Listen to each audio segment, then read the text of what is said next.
See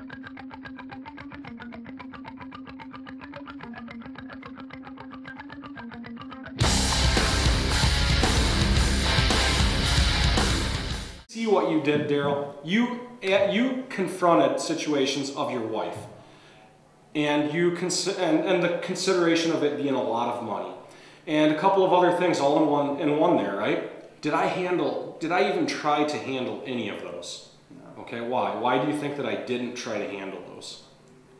I would have just assumed you wouldn't want me to drag it out. Well, they're complaints. I'm not going to treat your complaint as a true objection until you further validate it. So when I said, I understand what you're saying, I agree with you, all I need to do is I guarantee that you're going to get your financing, so let's go ahead and fill this out and send and get this thing, you know, sent over. If there was a true valid objection that your wife, that it's too much money, and you can go on and on. If it's truly an objection, you're going to bring it back. I'm not going to go and try to handle every little false bomb that you've planted there, okay? Green salespeople will do it, even some old-time salespeople will do it because they think that it's really an objection, and what they're really failing to notice is that everybody complains, and it doesn't mean that they're not going to buy, okay? We go back to my examples. I go to buy a jacket, okay, and I say, man, that's a lot of money. You know, if I heard a salesperson say, at that place say, sure, and you knew that before you even came in here, so let's go ahead and move this forward. Let's buy this jacket and get you moving so you can enjoy it. Okay? Well, that's the truth. The truth of the matter is that it's a complaint. It doesn't mean I'm not going to buy it. So that's why I didn't choose to actually handle those complaints there, but you didn't further validate those complaints either.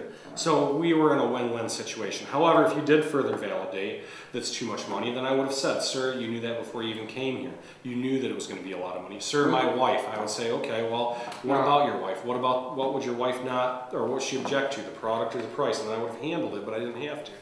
Okay. And, you know, just,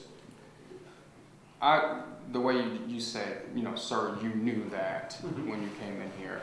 I'm not sure. I don't have that kind of personality. Sure. I'm not so sure I would do that. You can do it with a smile. I think I would say, you know what? I agree it's a lot of money, but there's a lot of value in it also. That's kind of the way I was taught to say it instead of same thing, but just a little softer approach. I'm not as soft. I come off as, hey, you know, let's make this thing happen. And I'm successful with it, and if whatever you're successful with, and you should always smile with it, okay? You should always smile, you should keep the mood light. If your customer's getting too serious, they're not gonna buy.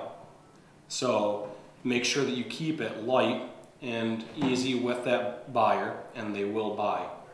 The minute you let them run off and be too serious is the minute you need to pull that back. Even with your serious, in the serious way, the cordial, serious way that is your style, you can get too serious with that, okay? It's like, you know, dating a woman. You get too serious with this woman, she's like, dude, this guy's crazy.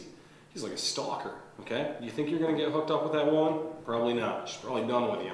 Why? Because you're too serious. Nobody seals a deal under too serious of conditions, okay? They gotta feel comfortable, right?